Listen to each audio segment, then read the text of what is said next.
Comme tous les matins de l'été, on accueille Xavier Louis qui anime les plus beaux détours de France. Ce réseau qui regroupe les plus belles petites villes de France que vous retrouvez sur le site plusbeaudétours.com et dans le guide des 100 plus beaux détours réalisés avec Michelin et offert dans les villes labellisées. Bonjour Xavier. Bonjour Laurie, bonjour Benjamin. Bonjour Xavier, on va faire un peu d'histoire aujourd'hui, on remonte le temps, on fait un peu d'archéologie ce matin. Oui, et on va même, on s'est quitté hier en Haute-Garonne, on va y rester. On y reste. Mais pas tout à fait au même endroit, à Rieux-Volveste. On a parlé pour sa cathédrale, son joli pont sur l'Arisme. Oui. Il y a quelque chose de plus insolite. À Rieux-Volveste, ils ont reconstitué un village gaulois. Ah oui. C'est tout à fait passionnant à vivre. Là, c'est le truc à faire en famille. Il y a de nombreuses animations régulièrement. Ils ont constitué le village, voilà comment c'était autrefois, comment vivaient nos ancêtres, les Gaulois. Tout à fait. Ouais. À Rieux-Volveste. Hein. Alors, on peut aussi revenir à une ville dont on avait parlé, à Autun. À Autun, qui est Augusto Dunum, j'ai toujours du mal à le dire, voilà. Augusto Dunum, alors, il y a un ensemble de sites assez exceptionnels. Je pense au théâtre antique.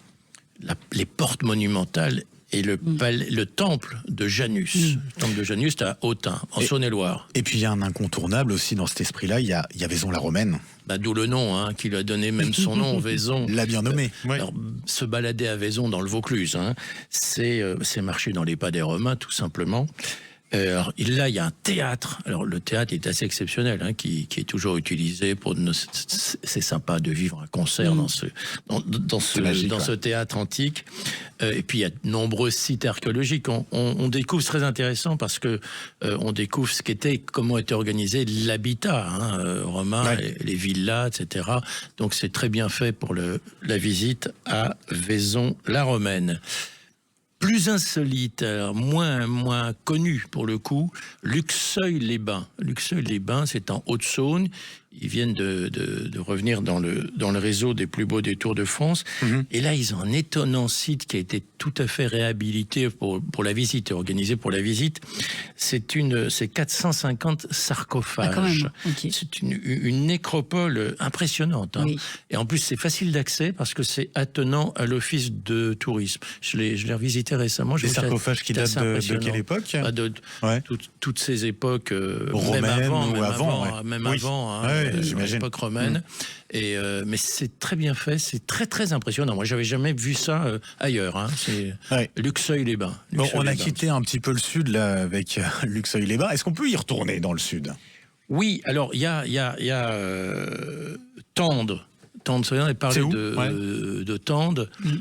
Dans les Alpes-Maritimes, nord-est du département. On a parlé pour la ligne Vintimille-Tende, mais là, je vais vous emmener à partir de Tende, dans le parc national du Mercantour, ce qu'on appelle les vallées des merveilles et de Fontanalba.